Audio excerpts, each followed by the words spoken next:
Hello friends, welcome to MJ Lessons. Today we are going to discuss a new topic, that is budget. But before discussing the topic, I would like to say that please share my videos, subscribe to the channel and press the bell icon for the upcoming notification of the new videos. So let's begin with a new topic on the series, that is the budget. Budget. Budget is an annual statement of the estimated receipts and expenditure of the government over the fiscal year, which runs from April 1st to 31st March in India. So, what is fiscal year? If we talk about fiscal year is, if we talk about the fiscal year. So, fiscal year is a 1 year period that companies and government use for the financial reporting and budgeting. See, a fiscal year is most commonly used for accounting purposes to create fiscal financial statements. So in India, it starts from April 1st to 31st March. And therefore, the government has several policies it wishes to implement in the overall task of performing its function. So what actually government is doing, that is government is implementing these types of funds, means the funds which are allocated in the budget. So government has several policies.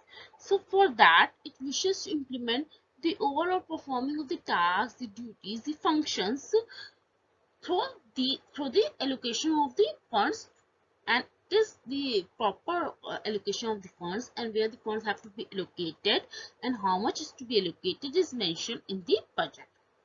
So it is an annual statement. And if we talk about the implementation of these policies, it requires expenditure by the government and some sources of funding for that expenditure. Means if government is making expenditure on some projects by giving funding, by providing funding to these projects, then the government is also expected to have earning from that expenditure, from that project. So the implementation of these policies therefore requires expenditure. Government have several policies where it means have several policies for, like, for making schools, for making hospitals. So these are the several policies regarding to the public benefit, for the citizen benefit. So government has several policies, therefore it implementation of these policies, it requires expenditure by the government and some source of funding for that expenditure. Now the budget, by being an annual statement of the estimated receipts and expenditure of the government, it is an estimated receipts and expenditure where we have to allocate the funds, where we have to spend the funds, and what we have gained from that expenditure, what we have gained from allocating the funds to that projects. It is the estimated expenditure and estimated receipts of gaining that income, is thereby a tool for the government to implement its various policies regarding the public, regarding the society, in consideration with the social welfare, in consideration with the economic benefit. So implementing the various policies is a, thereby budget is a tool for the government. Coming to the next slide. Now if we talk about the objectives, what are the objectives of the budget?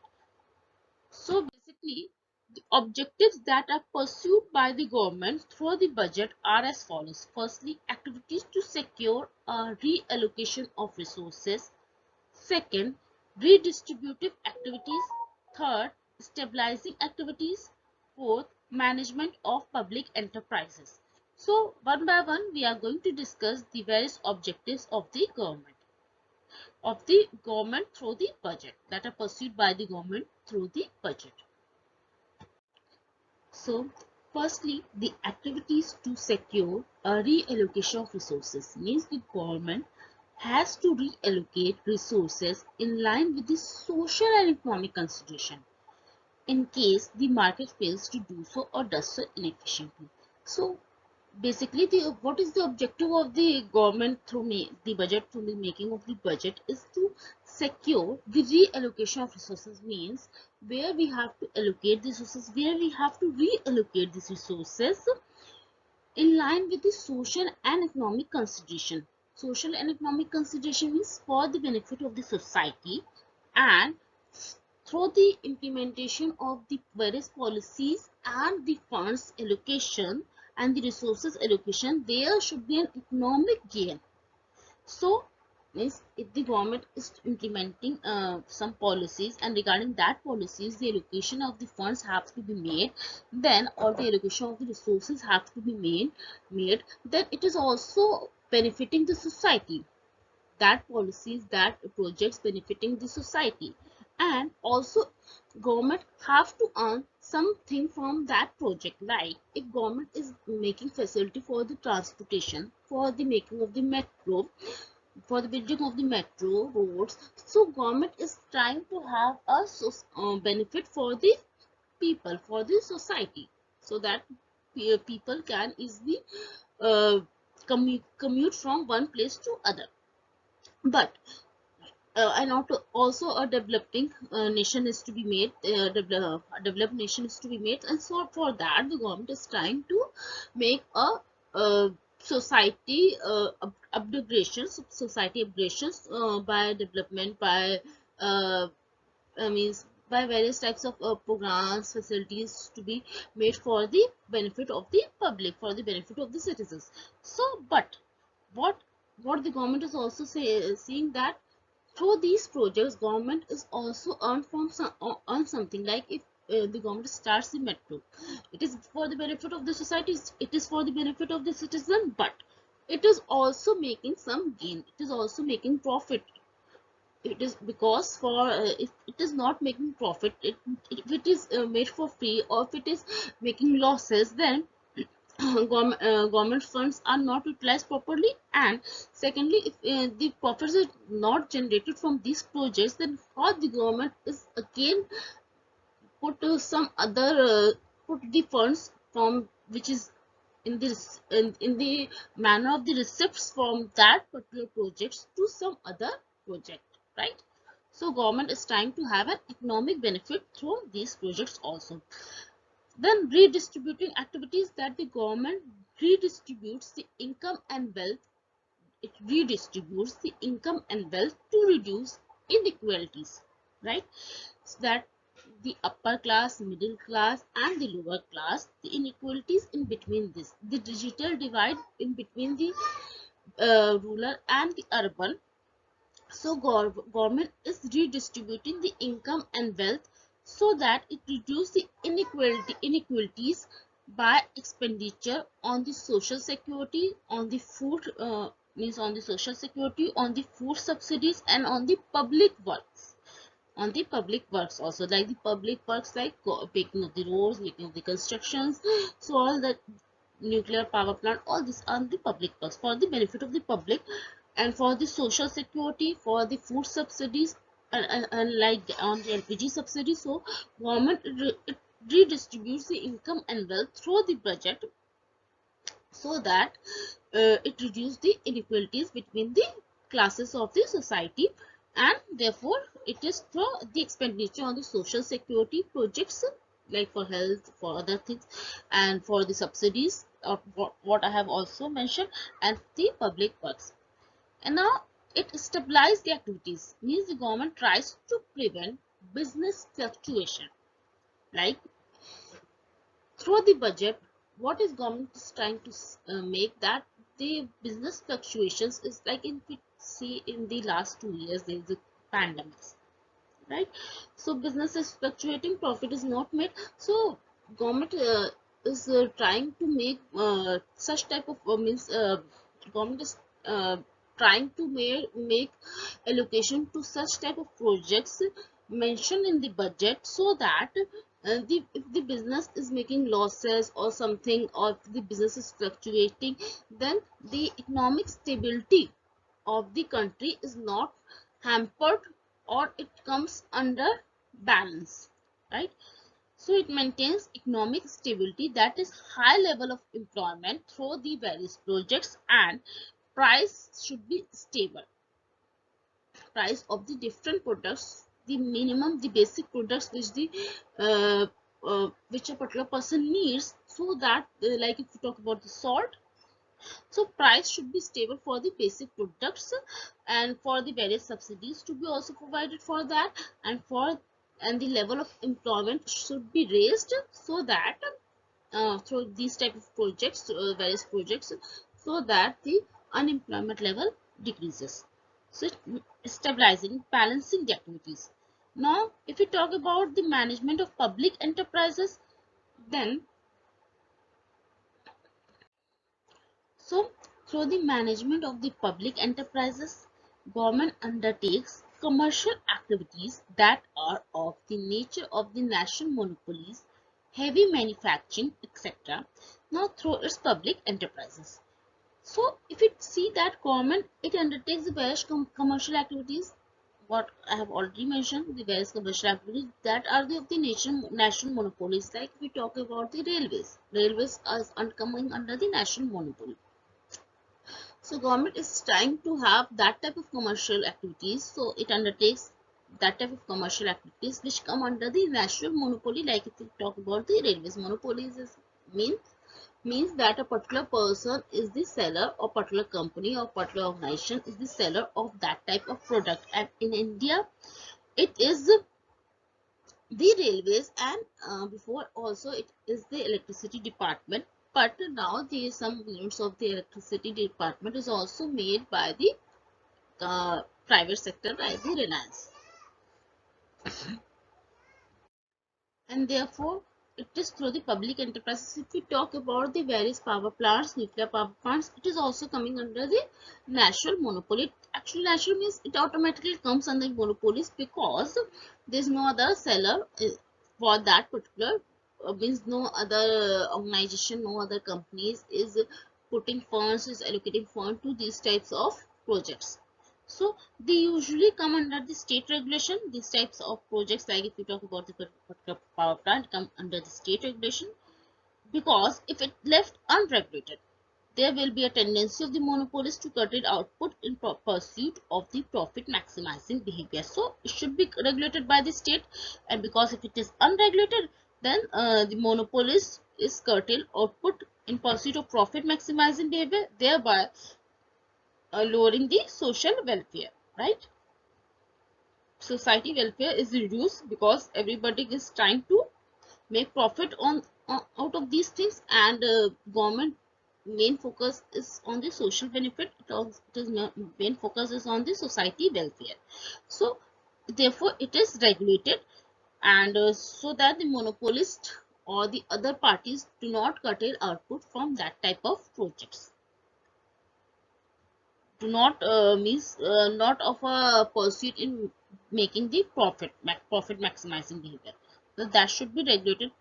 How much allocation of the funds is to be made, how much output is to be generated, how the output is to be distributed among the citizens, so that is to be made.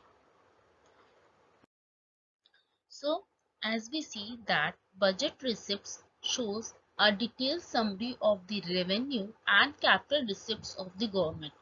It also forms a part of the annual financial statement. Therefore, it gives a summary of the tax revenue, non-tax revenue, and capital receipts. It also gives a detailed analysis of the tax and the non-tax receipts together with the trends. So, if we talk about the revenue and the capital receipts, the tax revenue, non-tax revenue, capital receipts, and these are all the various terms used in the annual financial statements. Revenue from where we earn, and there are some tax revenue also, some non-tax revenue also. So we will discuss in the later slides. So basically it shows a detailed summary of these things. And coming to the next slide, see, the revenue receipts. Revenue receipts may be divided into the tax revenue and the non-tax revenue. Tax revenue consists of the proceeds of the taxes and other duties levied by the union government. Union government levied these duties. Uh, the various tax revenue consists of the proceeds of the taxes and the other duties which are levied by the union government. That is the central one. Now, the proposal of the government for levying of the new taxes, for the levy of the new taxes, modification of the existing tax rates, or continuance of the existing tax rates, means modification and continuance can be done, are contained in the budget, that the taxes have to be modified or the taxes have to be the same, which is existing taxes have to be continued, existing tax rate, so they are mentioned in the budget, right? Taxes are of two types, direct and indirect. We come to know direct taxes are those taxes that is levied immediately on the property and income of the persons, and those that are directly by the consumer to the states, right? Direct taxes, what come under direct taxes? That the income tax come under the direct tax, and like the he written here, it is income tax, interest tax, wealth tax, corporation tax. They are all example of direct taxes, that is levied directly to the consumer, to the state by the consumer, given by the consumer to the state directly. But indirect taxes, like if you talk about any product from, if we talk about a packet of biscuit which we have bought from a particular store, then it is mentioned in that price that the all taxes are included of all taxes, the price is mentioned, the MRP is mentioned. So for, lastly the consumer is paid, like if we talk about a 30 rupees packet of the biscuits, so we have paid the 30 rupees.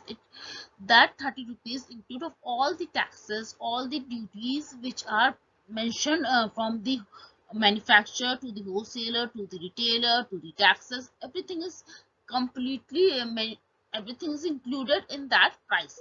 So if we talk about the indirect taxes, they are those that affect the income and property of the person through their consumption. See? Consumption expenditure. Custom duties, excise duties, sales tax, service tax are all examples of the indirect taxes.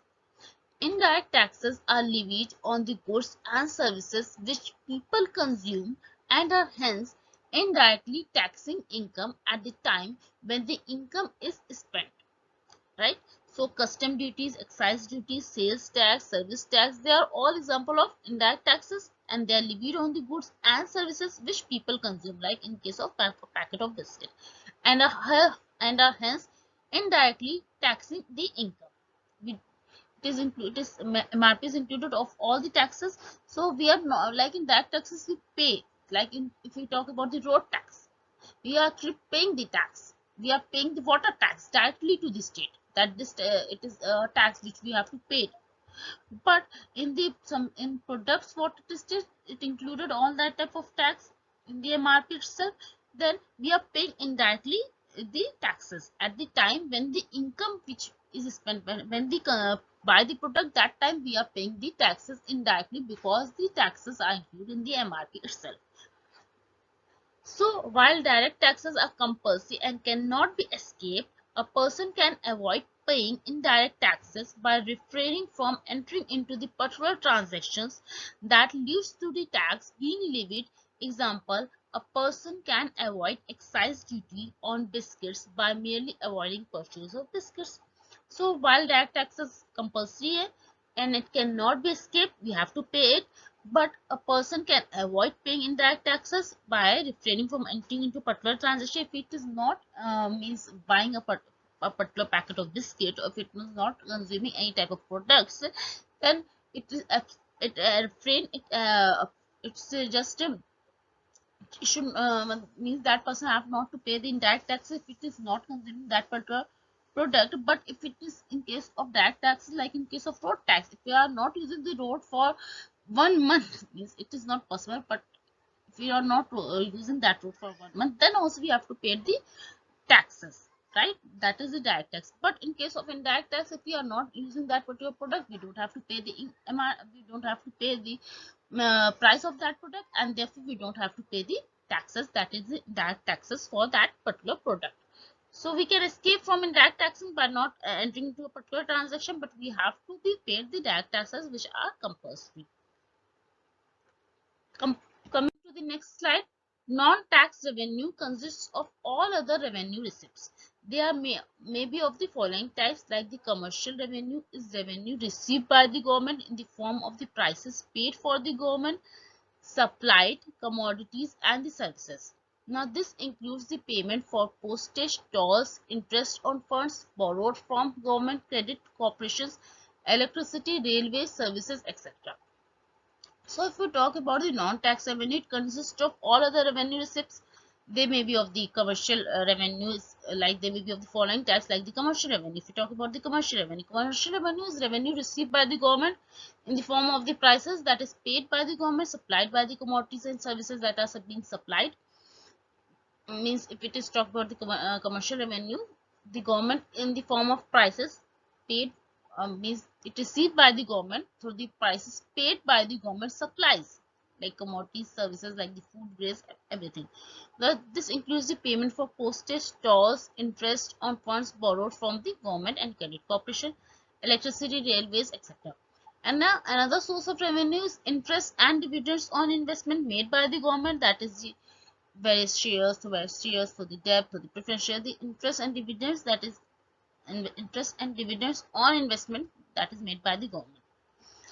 Like in case of NSC also, we are receiving the interest, FD, that is also. So administrative revenue is revenue that arises, revenue is the income here, right? Administrative revenue is income that arises on the account of the administrative functions of the government. Now the following are the examples of the different sources of administrative revenues. Now fees, like we've talked about fees. Fees are defined as a payment to defray the cost of each recurring means again and again, right? Each recurring services undertaken by the government primarily in the public interest, but conferring a measurable special advantage on the fee payer. Right? Fees are defined as a payment to defray the cost of each recurring. Means what? If we talk about fees, like we talk about any fees which are paying to the government schools or to the any of the private schools. So it is a made of a payment which means we don't have to pay like for teaching other, for the books we don't have to pay other fees. So it's a combined fees which we have to pay to the government or to the schools, the private public either. So it is a payment which we are defrayed of cost of each recurring services which we are undertaking, which we are using by undertaken by the government primarily in public interest. Sorry, primarily in public interest. So, but conferring a measurable special advantage on the fee payer. An example, college fees, in which government colleges, like if we talk about the college fees, in which the government colleges or the license fees are paid in those issues. So, in case of the government colleges, the college fees is paid one at a time, and the student can use the services of the teaching, the books, the library, computer facility, all of that, everything. So college fees in which the government colleges, license fees are paid in those instances in which the government authority is involved simply to confer a permission or privilege rather to perform a service of a more tangible and definite sort. Example, registration fee for an automobile, fireman, etc. An estate refers to a claim of the government on the property of a person who dies without having any legal hire or without having a will. So, estate basically refers to the claim of the government on the property of a person. Take it, claiming the government on the property of a person who don't have any legal hire, who die without a will, without leaving a will. So that is street is refers to that type of real. So basically, if we talk about the revenue means the income from where government can earn. So they are the non-tax revenue, that is a form of the government supplies, payment of postage, tolls, interest, and they are also the other source of revenues, interest and dividends on investment which the government have been made, and through that the government is earning. Like if we talk about the educational loans, the government is giving the educational loan and it earns interest from that educational loan, and therefore it is also a type of another source of revenue, that is interest. And administrative revenue, if you talk about the administrative revenue, then also then if you talk about the administrative revenue, it is also a revenue that arises on account of the administrative functions of the government, like the fees payment, the other things that also come on the administration, because government is administrating a particular company, particular organization, so that which is also come in that. Therefore there is a license fees, other fees also, right? Permission of using automobiles on the road, that is the license fee, through which also the government is earning some revenue. So So the main items of the capital receipts are loans raised by the government from the public. These are called the market loans. Borrowing by the government from the Reserve Bank of India and other parties through the sale of treasury bills, loans received from foreign governments and bodies. Example: World Bank, Asian Development Bank, etc. Recoveries of the loans granted to state and union territory governments and other parties, small savings and deposits in the Public Provident Fund, PPF, etc. So, if we talk about like the capital receipts, they are the loans that is raised by the government from the public, that is the market loans, and the borrowing by the government from the Reserve Bank of India and other parties through the sale of the treasury bills, the NSCs, the loan received by the from the foreign governments and bodies. So that is the borrowing by the government from the RBI. They are also the capital receipts. Example: World Bank, Asian Development Bank, and recoveries of the loans granted to state and union territories, government and other parties, PPF, small saving deposits, is all come under the capital receipts. So coming to the next slide is expenditure. Expenditure may be classified into the three ways, that is the revenue expenditure and capital expenditure, right? Plan expenditure, non-plan expenditure is the second type. So revenue expenditure is the expenditure incurred. Expenditure means, if we talk, see, revenue expenditure means expenditure incurred for having some revenue. So incurred for the normal running of the government departments and the provisions of the various services, interest, charges on the debt incurred by the government, subsidies, etc. in general. Any expenditure that does not result in the creation of the assets, see, in the creation of the assets, asset is treated as revenue expenditure.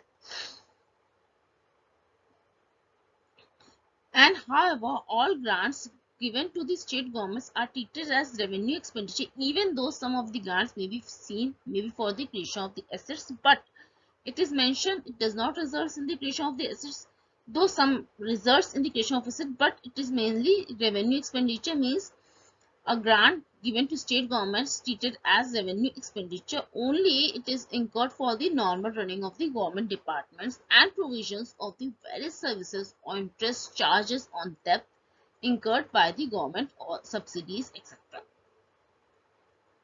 See, capital expenditure, it consists mainly of the expenditure on acquisition of the assets. Here it is not related to the asset, it is related to the asset.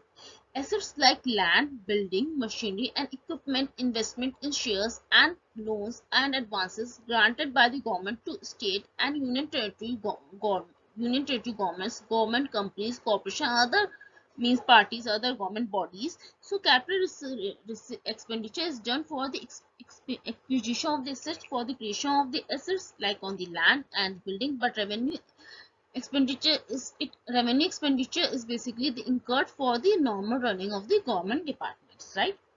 If we talk expenditure means the if we allocate, how we means allocate the funds, put the funds on a particular project. Expenditure, expending something, and and receipt means we are gaining from something. So plan expenditure, non-plan expenditure means plan expenditure is that public expenditure which represents current development and investment.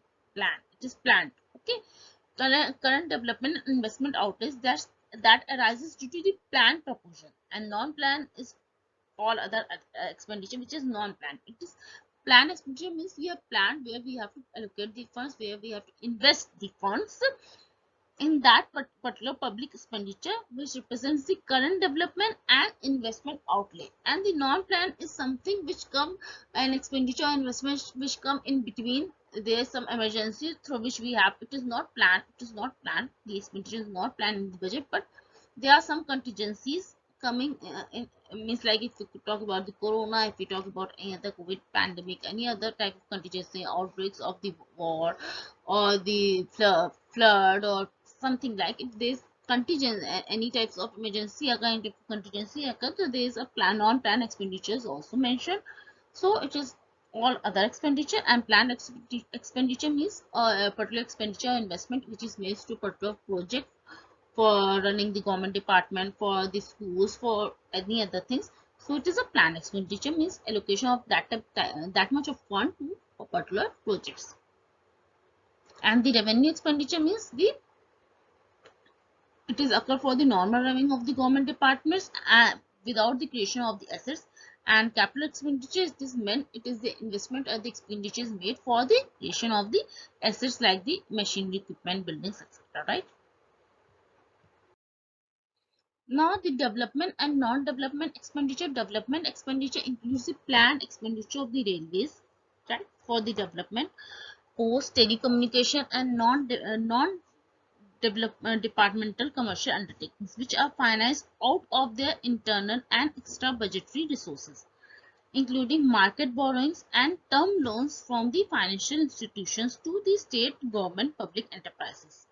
Now, it also includes developmental loans given by the central and the state governments to non-departmental undertakings, local bodies, and other parties. And if you talk about the non-departmental expenditure, it includes the expenditure on the defense, interest payments, tax collection, police, and other expenditures. Other expenditures includes that on the general administration, pension, ex gratia payments to the former rulers, famine relief, subsidies on food and control cloth, grants and loans to the foreign countries, and loans for the non-development purpose to the other parties, etc. Right? So development, if we talk about the development expenditure, it includes the planned expenditure of the railways, post and telecommunication, and non-departmental commercial undertakings which are financed out of their internal extra budgetary resources, including the market borrowings, term loans from financial institutions to state governments, public enterprises, etc. And the non-departmental expenditure includes expenditure on the defense, interest payment, tax collection, police, other expenditure, right? Includes the general administration, pension, ex gratia payments. So they are the non-department. It is not meant for a particular department. It's a non-department. Departments means a particular department like the railways, post, telecommunication. That is. It means so it is should be mentioned. Sorry. Non-development. I have written wrong. It is a non-development. I'll correct it. Hold on.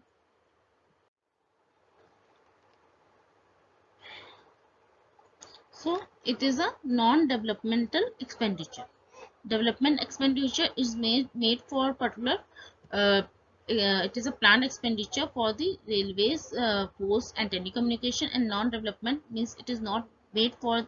See, if you talk about the railways, the post, telecommunication, it is a development. It is means the if it is railways exchanging metros, then these are development in the society. Post, telecommunication, internet, all are development, but non-development is, it is not for the development of the society, but it is also include the expenditure on the defense, interest payment, tax collection, police, for the safety purposes, right? So this all that included the loans, the grants, the control, famine relief. So they are the non-development. It is not giving a development. It is just for the security, for the relief, for the famine relief, for the security, for the social security. So that is subsidies. So that is the non-development. Coming to the next slide. So thanks for watching the video. Subscribe to the channel and share the video and press the bell icon for the upcoming updates of the new videos. So I hope that you like this video. Do comment what you don't like, what are the improvements you want, and let me know what the other topics you want me to have to make a video on that topic. So let me know, please comment it. And thank you for watching the video. Subscribe it and share and press the bell icon for the upcoming updates of the new videos. Thank you.